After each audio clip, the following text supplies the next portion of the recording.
Welcome to square talks. నేను దీప్తి. ఈరోజు స్టూడియోలో ఎగ్జిస్టెన్షియల్ సైకాలజిస్ట్ హరిరాఘవ్ గారు మనతో పాటు ఉన్నారు. Hello sir. హలో.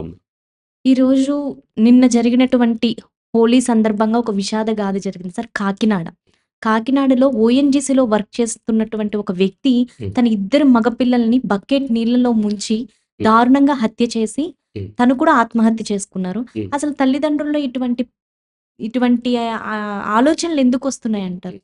రైట్. ఇది 'న్యూస్ అండ్ ద మైండ్' అనేటువంటి శీర్షికలో పాటుగా మనం చేస్తున్నాము. ఓకే. అంటే ఏంటంటే లేటెస్ట్‌గా వచ్చినటువంటి న్యూస్ వాటి వెనుక ఉన్నటువంటి మానసిక స్థితిని మనము అనలైజ్ చేస్తున్నాం. గత కొంతకాలంగా కొన్నిటిని చేస్తూ ఉన్నాం. ఇక్కడ డిస్క్లైమర్ ఏమంటే మనకు లభించిన సమాచారం మేరకే చేయగలుగుతాము.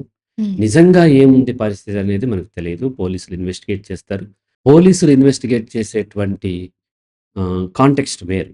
హ్మ్. క్రైమ్ ఎవరు చేశారు? ఏంటి? క్రైమ్‌కి గల కారణాలు ఉంటాయి. హ్మ్.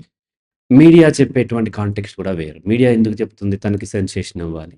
హ్మ్. అవి మాత్రం చెప్తుంటారు. నిజంగా మానసికంగా ఏం ఫీల్ అయ్యారనేది ఖచ్చితంగా ఏంటనేది అర్థమయ్యే అవకాశాలు తక్కువ.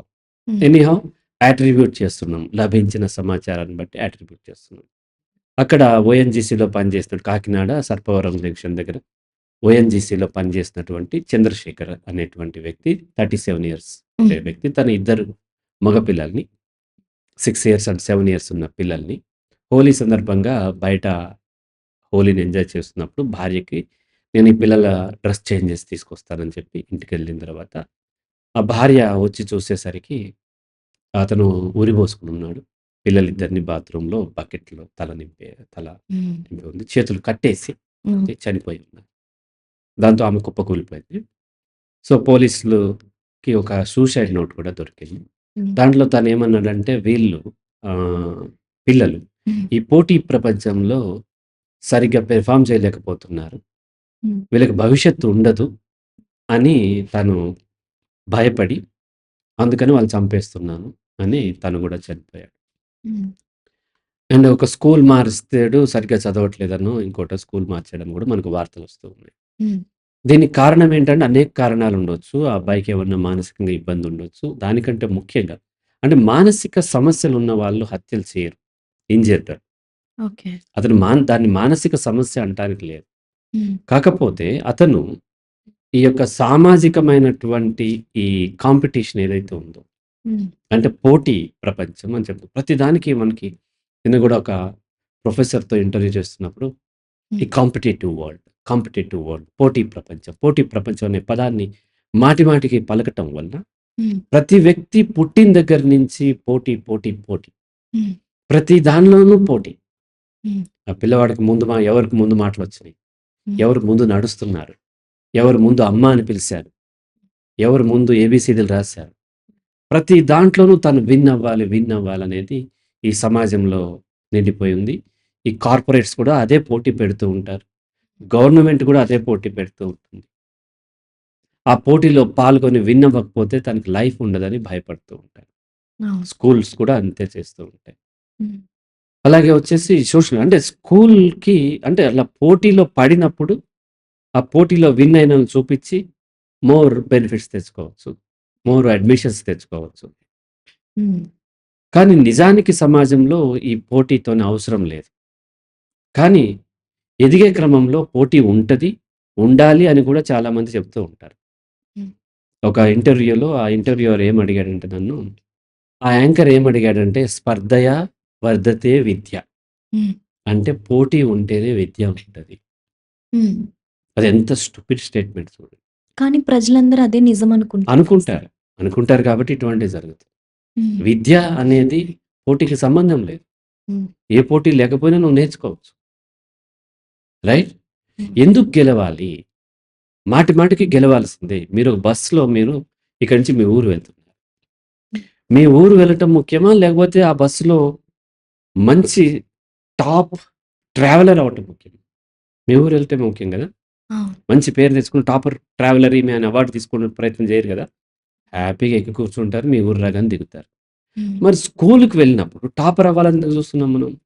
ఇది ప్రయాణం అది ఒక లైఫ్ కదా సార్ అది లైఫ్ కూడా స్టడీస్. ప్రయాణమే. ఓకే. స్కూలుకి వెళ్ళింది చదువుకుంటానికి. హ్మ్. రైట్? హ్మ్. చదువు రావటానికి. టాపర్ అవ్వాలంటే ఏం రావాలి? మార్కులు రావాలి. హ్మ్. మార్కులు వేరు, చదువు వేరు. ఇద్దరు అమ్మాయిలు ఉన్నారనుకుందాం. 7 ఇయర్స్ గర్ల్. రెండో తరగతి చదువుతుంది. తెలుగు మీడియంలో చెప్తారు. హ్మ్. దాంట్లో ఎక్కాల పుస్తకం అని ఉంటుంది. ఎక్కాలు చదవాలి మీరు చిన్నప్పుడు. హ్మ్. 7థ్ టేబుల్ చదవాలి. హ్మ్. ఏడో ఎక్కం చదవాలి. ఏ అనే అమ్మాయి టాపర్ అవ్వటం కోసం రోజుకి 8-12 గంటలు ఏడో ఎక్కం చదువుతుంది. సిలబస్ మొత్తం ఏడో ఎక్కం అనుకుందాం. బుక్ మొత్తం అనుకుందాం. హ్మ్. బి అనే అమ్మాయి రోజుకి 2 గంటలు చదువుతుంది. 2 గంటలు బయటికెళ్ళి ఆడుకుంటుంది. 2 గంటలు అమ్మతో వంట చేస్తున్నప్పుడు చూస్తుంది. ఇంకో 2 గంటలు పాటలు పాడుకుంటుంది.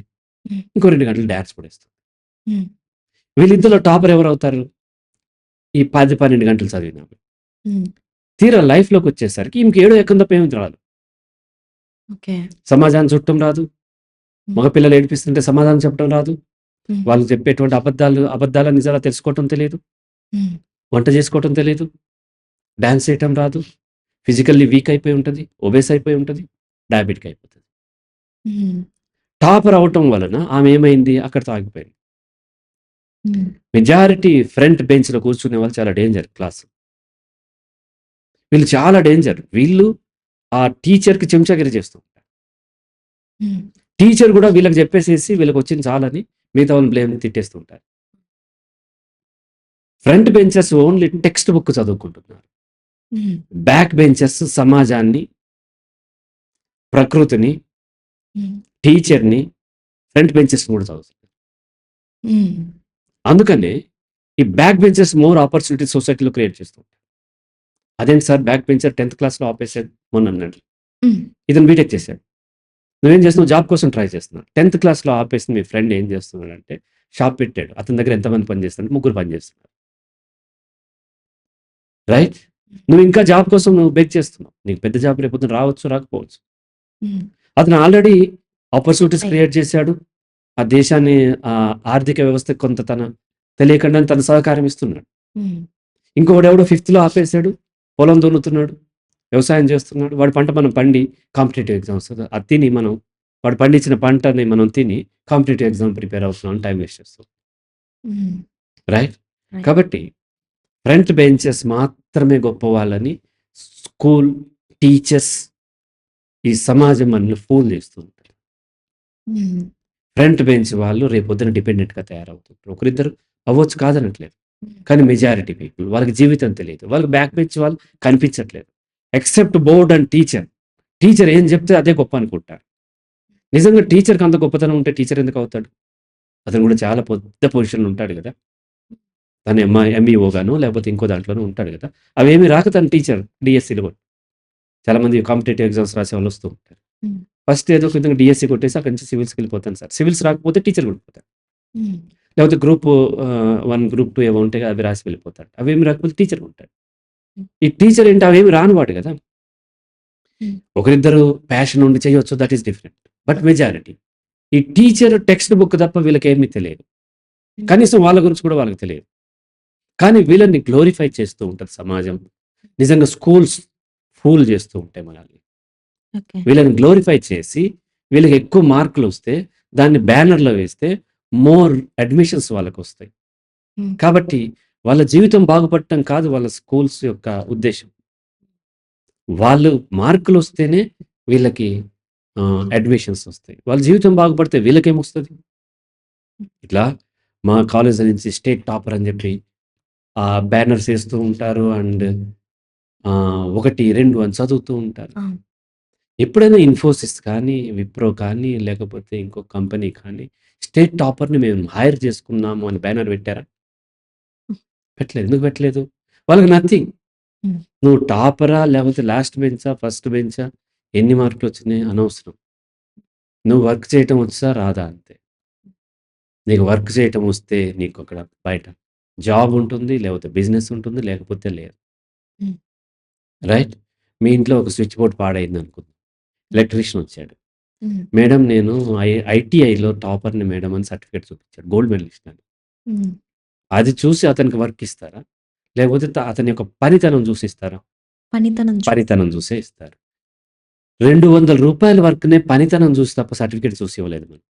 ఆ! 2,000,00,00,000, 2,00,00,000,00,000 పెట్టుబడి పెట్టేటువంటి బిజినెస్‌లు నిజంగా మీ మార్కులు చూసి ఇస్తాయి అనుకుంటున్నారా? ఎట్టి పరిస్థితిలో ఇవ్వవు. హ్మ్. మీ పనితనమే. మార్కులు మూర్ఖులకే కావాలి అంటారు. మూర్ఖులకు మాత్రమే మార్కులు కావాలి. హ్మ్. Preparation is different from education. ఎప్పుడైతే ఎగ్జామ్‌లో మార్కులు కావాలనో, ఎగ్జామ్‌లో ఏది ఇంపార్టెంటు, ఎలా రాస్తే ఎక్కువ మార్కులొస్తాయి, మొత్తం ఇదే ఉంది. మనకి ఎడ్యుకేషన్ లేదు, ఎగ్జామినేషన్సే ఉన్నాయి. ఆ పోటీలో గెలిస్తే గొప్ప అనుకోని, వాళ్ళని గ్లోరిఫై చేసి చూపించడం చుట్టూ, మా అమ్మాయికి ఇన్ని మార్కులొచ్చినాయి, మా అబ్బాయి ఇక్కడ సీటొచ్చింది, ఐఐటీ వచ్చింది, అమెరికా వెళ్లారు, అంత ప్యాకేజ్, ఇంత ప్యాకేజ్ అని గొప్పలు చెప్పుకుంటూ హ్మ్. ఉండటం వల్ల నిజమేనేమో అనుకుంటారు. వాళ్ళకి అనేక ఇబ్బందులుంటాయి. హ్మ్. చాలా పేరెంట్స్ చాలా కష్టపడి ఆ అబ్బాయిని డాక్టర్ చేశారు. మా కొడుకుని ఎట్లైనా డాక్టర్ చేయాలి. డాక్టర్ అయ్యి పేరెంట్స్‌ని వదిలేసి ఎళ్ళిపోయాడు. ఇంకో అమ్మాయిని పెళ్లి చేసుకొని. డాక్టర్ అయ్యాడు. కానీ తమ కొడుకు కాకుండా పోయాడు. హ్మ్. కాబట్టి ఇలా కెరీర్ మీద విపరీతమైనటువంటి ఆహ్, ఆకాంక్ష పెట్టుకొని, హ్మ్. బాగా మార్కులొస్తే తప్ప నాకు మా పిల్లలకి లైఫ్ ఉండదని మెజారిటీ పేరెంట్స్ నమ్ముతూ ఉన్నప్పుడు, కొందరు ఎక్స్‌ట్రీమ్ లెవెల్‌లోకి వెళ్ళిపోయినప్పుడు, రకరకాల అదర్ ఫ్రస్ట్రేషన్స్ కూడా యాడ్ అయినప్పుడు, అటువంటి వాళ్ళు ఇటువంటి పనులు చేస్తూ ఉంటారు. ఇక్కడ ఆ అబ్బాయి వీళ్ళ పిల్లలు ఇంకా UKG first class. First class. హ్మ్. ఆ వయసుకి స్కూల్‌కెళ్ళకపోయినా పర్లేదు. అవును. 6 ఇయర్స్ దాకా గవర్నమెంట్ అయితే అడ్మిషన్ ఇవ్వదు. హ్మ్. సీబీఎస్‌ఈ అయినా, ఎస్ఎస్‌సీ అయినా సరే అడ్మిషన్ 6 ఇయర్స్ తర్వాత ఇస్తది ఫస్ట్ క్లాస్‌లో. హ్మ్. ఆ యూకేజీలోనే సరిగ్గా చదవట్లేదు. అంటే ఏం చేస్తున్నాయి స్కూల్స్ కూడా బాగా గ్లోరిఫై చేస్తూ ఉంటాయి. First play school. దానికంటే ముందుంది ఇంకోటి. ఏంటది? Day day care. Care. Day care తర్వాత ప్లే స్కూల్. ప్లే స్కూల్‌లో ఎన్ని మార్కులొచ్చినాయి? హ్మ్. తర్వాత ఎల్‌కేజీ. అక్కడ కంప్యూటర్‌లో టాపర్ అయ్యారని పెద్ద టోపీ పెట్టి, అన్నీ చేసి, పెద్ద ఫంక్షన్ చేసి, ఆ స్కూల్ వాళ్ళు ఆ పిల్లలకి పెద్ద పెద్ద ప్రైజ్‌లు ఇస్తుంటారు. ఇవన్నీ చాలా ప్రమాదకరమైనవి. సార్ మా కూతురు యూకేజీ చదువుతుంది. కంప్యూటర్‌లో టాపర్ సార్. హ్మ్. యూకేజీ ఏంటి? కంప్యూటర్ ఏంటి? టాపర్ ఏంటి? హ్మ్. ఆలోచించండి. ఎంత ఫూలిష్‌గా మనం ఆలోచిస్తున్నాం. హ్మ్. అంటే సమాజం ఈ మార్కుల విషయంలో స్కూల్స్ చేసేటువంటి ఆహ్, యొక్క మ్యానిప్యులేషన్ ఎంత పడిపోయారో చూడండి. హ్మ్. ఇంకొకతను లాస్ట్ ఇయర్ అనుకుంటా నేను మా కొడుకు ఎగ్జామ్స్ 10థ్ సీబీఎస్‌ఈ రాస్తుంటే అక్కడ ఉండి అబ్జర్వ్ చేస్తున్నా అందరిని. హ్మ్. ఒక పేరెంట్ ఏమంటున్నాడంటే తన పిల్లల గురించి ఇంకో పేరెంట్‌తో మాట్లాడుతున్నాడు. హ్మ్. ఏమి మాట్లాడుతున్నాడు అంటే తన కొడుక్కి చిన్నప్పుడే బ్రెయిన్ మ్యాప్ తీపిచ్చాడంట బెంగుళూరులో. Brain map. హ్మ్. ఓకే. డాక్టర్ చెప్పాడంట ఇతను ఏరోనాటికల్ ఇంజినీర్ అవుతాడని చెప్పాడంట. హ్మ్. కానీ ఇతను క్రికెట్ పట్టుకొని సరిగ్గా చదవట్లేదు. అసలు ఇతను ఇక్కడుండే మెటీరియల్ కాదు. ఫారెన్ ఎళ్ళే మెటీరియల్ హ్మ్. అని చెప్తున్నాడు. అతని మొఖం చూస్తే పెద్ద పెద్ద నామాలున్నాయి అతనికి. హ్మ్. నేననుకున్నాను ఆ డాక్టర్ పెట్టిన నామాలయ్యుంటాయి. హ్మ్. సో, బ్రెయిన్ మ్యాప్‌లో ఏమవుతారో కూడా తెలిసిపోతుందని డాక్టర్ చెప్తే వీళ్ళు నమ్మటం. హ్మ్. పోనీ జ్యోతిష్యుడు చెప్తే నమ్మాడంట అనుకోవచ్చు. వీళ్ళందరూ ఎడ్యుకేటెడే మళ్ళీ. వీళ్ళందరూ జాబ్స్ ఉన్నాయి. హ్మ్. సో, ఎందుకంటే వీళ్ళకి ఆశ ఉంది. కాబట్టి వాళ్ళు చెప్పారు. ఏ బ్రెయిన్ మ్యాప్‌లో అన్నా ఆ డాక్టర్ ఎవరి దగ్గరకొచ్చి మీ అబ్బాయి కూలివాడు అవుతాడని చెప్పాడా? హ్మ్. ఏ బ్రెయిన్ మ్యాప్‌లో అన్నా మీ అబ్బాయి పాన్ షాప్ పట్టుకొని బ్రతుకుతాడని ఎవరికి చెప్పలేదు. అందరికి గొప్పే చెప్తారు. మీ ఈగో ఆర్ మీ ఎక్స్‌పెక్టేషన్, మీ అత్యాశ, మీ దురాశ దీనిని వాళ్ళు క్యాష్ చేసుకుంటూ ఉంటారు. జ్యోతిష్యులైనా, డాక్టర్స్ అయినా, కెరీర్ కౌన్సిలర్స్ అయినా వాళ్ళు దాన్ని క్యాష్ చేసుకుంటూ ఉంటారు. ఆ దురాశకి ఆశపడి మన బెంచ్ మార్క్ పెంచుకున్నప్పుడు, అమ్మో! నేనెక్కడ చదవలేను అని ఆ పిల్లలు యాంగ్జైటీ పెంచుకొని, రకరకాల సైకలాజికల్ ప్రాబ్లమ్‌తో సఫర్ అవుతూ ఉంటారు. అట్లాగే ఈ పేరెంట్స్ కూడా విపరీతమైన ఫ్రస్ట్రేషన్‌తోని పిల్లల్ని మాటి మాటికి పాయింట్ చేస్తూ ఉంటారు. ఏముండదు ఆ పేరెంట్స్ పిల్లలతో మాట్లాడేది. కేవలం హ్మ్. ఎంత చదువుకున్నావు? ఏం చదువుకున్నావు? ఇంకా చదవాలంటే ఏం చేయాలి? హ్మ్. ఏ బుక్‌లో ఏముంటది? ఏ స్కూల్‌లో ఏముంటది? నువ్వెవరితో ఫ్రెండ్‌షిప్ చేస్తున్నావు? వాళ్ళకెన్ని మార్కులొచ్చాయి? అవును. ఎంతసేపు చదువు, చదువు, చదువు తప్ప ఆ పిల్లల్ని ఎప్పుడు ఏది అడగరు. నీకెలా ఉంది? హ్మ్. నీకెలా అనిపిస్తుంది స్కూల్‌లో? హ్మ్. ఫ్రెండ్స్ ఉన్నారా? వాళ్ళతో నీకు హ్యాపీగా అనిపిస్తుందా? ఆడుకుంటున్నావా? ఆటల్లో ఎలా అనిపించింది? ఇది కాక నీకింకేమన్నా కావాలని అనిపిస్తుందా? హ్మ్. ఏ రోజన్నా సెలవు కావాలనిపిస్తుందా? ఇవేమి అడగరు. కానీ హోంవర్క్ ఇచ్చారా? చేశారా? చేశావా లేదా? ఇటువంటియే ఉంటాయి క్వెషన్స్ ఏదో అడుగుతున్నారు. కానీ ఇప్పుడు పేరెంట్స్ అందరూ కూడా బిజీ లైఫ్ అయిపోయింది కదా సార్. ఫ్యూచర్ బావుండాలి. పిల్లలిద్దరికీ బిజీ లైఫ్ హ్యాపీ. అయితే పిల్లల్ని కనకండి. ఓకే. మీకు పిల్లల కంటే ముఖ్యమైనది ఏదన్నా మీ జీవితంలో ఉంటే పిల్లలు కనకండి. అదే చేసుకొని బతకండి. వద్దంతే. ఆ పిల్లలు అడగలే మమ్మల్ని కనండి అని వాళ్ళొచ్చి కాళ్ళు మొక్కి, మీ ద్వారా వస్తామని అడగలేదు కదా వాళ్ళు. హ్మ్. పిల్లల్ని కనటం ఎందుకు? మరి బిజీ లైఫ్ అని పిల్లల్ని గాలికి వదిలేయటం ఎందుకు? హ్మ్. సో, పిల్లల్ని కనటం అనేది ఎవరైనా కంటారు. ఈజీ. బట్ కనగానే పేరెంట్స్ అవ్వరు. హ్మ్. వాళ్ళు పెంచటం నేర్చుకోవాలి. టైమ్ స్పెండ్ అవసరమైతే జాబ్ రిజైన్ చేయండి. హ్మ్. అమెరికా నుంచి వచ్చేయమంటాను. వచ్చేసారు. అలా వచ్చేసిన ఫ్యామిలీస్ ఎన్నో ఉన్నాయి. హ్మ్. పిల్లల్ని అత్తమ్మ దగ్గరను, నానమ్మ దగ్గర పెట్టేసేసి అమెరికా ఒకరు, ఆస్ట్రేలియా ఒకరు వెళ్ళి జాబులు చేసుకుంటూ డబ్బులు సంపాదించుకొని, కొంత సమస్య రాగానే నా దగ్గర కౌన్సెలింగ్ ఇచ్చిన తర్వాత వదిలేసేసి ఇక్కడికొచ్చి తక్కువ జాబ్ చేసుకుంటూ, చిన్నగా వాళ్ళతో పాటు టైమ్ స్పెండ్ చేసి, వాళ్ళని చక్కగా పెంచుకుంటున్న వాళ్ళు అనేక మంది ఉన్నారు. కాబట్టి బిజీ లైఫ్ అనేది వంక మాత్రమే. ఎందుకోసమమ్మా మీ బిజీ లైఫ్? పిల్లల జీవితాలు నిలబెట్టలేని మీ యొక్క ఉద్యోగాలు ఎందుకు? మీ సంపాదన ఎందుకు? ఇదంతా పిల్లల కోసమే కదా! అదేదో మీరే టైమ్ స్పెండ్ చేస్తే పిల్లల ఆత్మస్థైర్యం పెరుగుతుంది.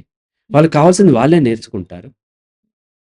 అయన్నీ వదిలేసేసి పిల్లలకి డబ్బు ప్రొవైడ్ చేస్తున్నాము.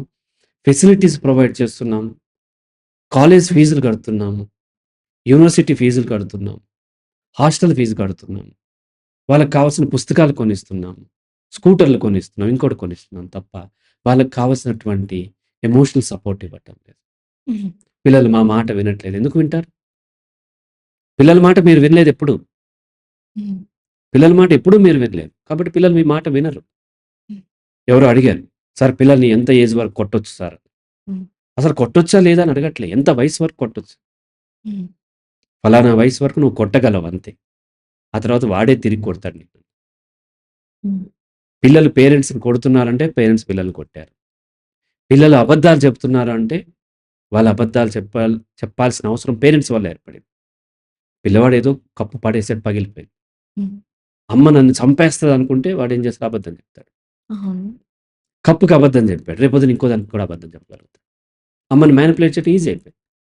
పగిలిపోయిందనన్నా సర్లే ఈసారి నుంచి జాగ్రత్తగా చేయాలి అని చెప్పి మాట్లాడితే, ఈసారి ఇంకోటి పగిలిపోయినా వచ్చి చెప్తాడు.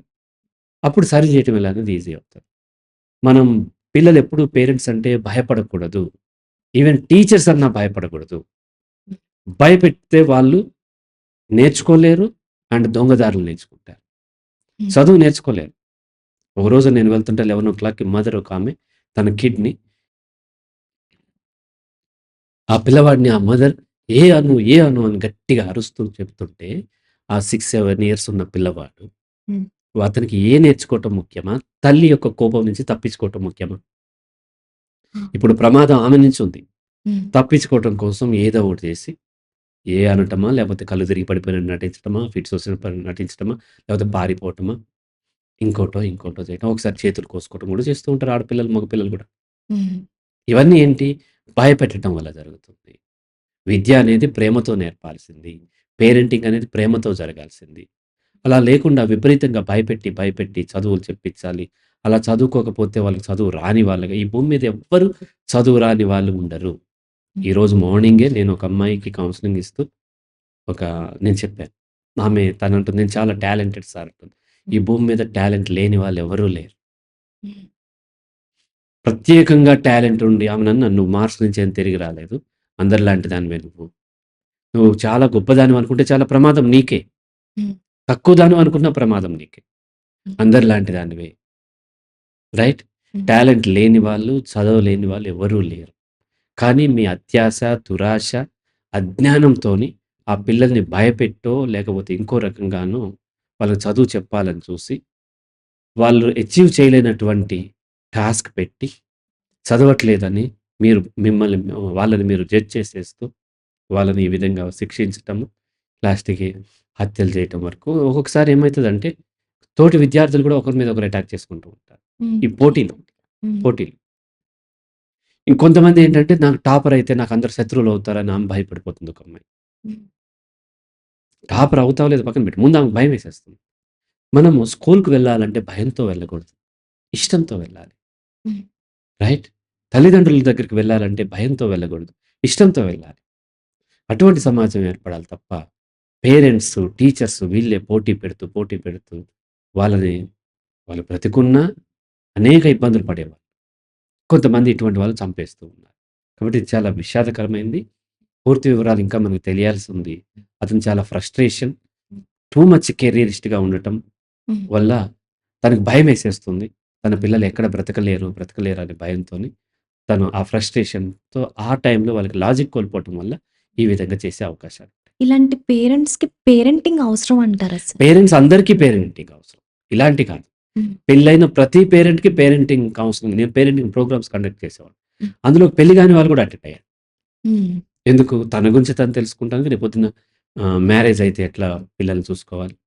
తన అక్క పిల్లల్ని అర్థం చేసుకోవటం, అన్న పిల్లల్ని అర్థం చేసుకోవటం కోసం. హ్మ్. ఈ భూమి మీద ఉన్న ప్రతి పేరెంట్‌కి హ్మ్. ఈ సొసైటీలో ఇప్పుడున్నటువంటి సొసైటీలో పిల్లల్ని ఎలా పెంచాలని అర్థం చేసుకోవటం కోసం పేరెంటింగ్ కౌన్సెలింగ్ అనేది అవసరం ఉంటుంది. నేను ఇవ్వట్లేదు. కానీ చాలామంది పేరెంటింగ్ కౌన్సెలింగ్ ఇస్తున్నారు. వాళ్ళ దగ్గరికెళ్ళి తీసుకోవటం అనేది చాలా అవసరం.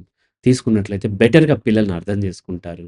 పిల్లల్ని బెటర్‌గా వాళ్ళని కూడా ప్రొడక్టివిటీ పెరుగుతుంది. పేరెంట్స్ ప్రేమతో చెప్పినప్పుడు ఆటోమేటిక్‌గా వాళ్ళు చదువుకుంటారు. కాబట్టి పేరెంటింగ్ అనేది ప్రతి ఒక్క పేరెంట్‌కి అవసరం. Thank you sir. మీ విలువైన సమయాన్ని మాకు అందించినందుకు. చూసారు కదండీ! మరొక ఆసక్తికర విషయాలతో మళ్ళీ మీ ముందుంటాం.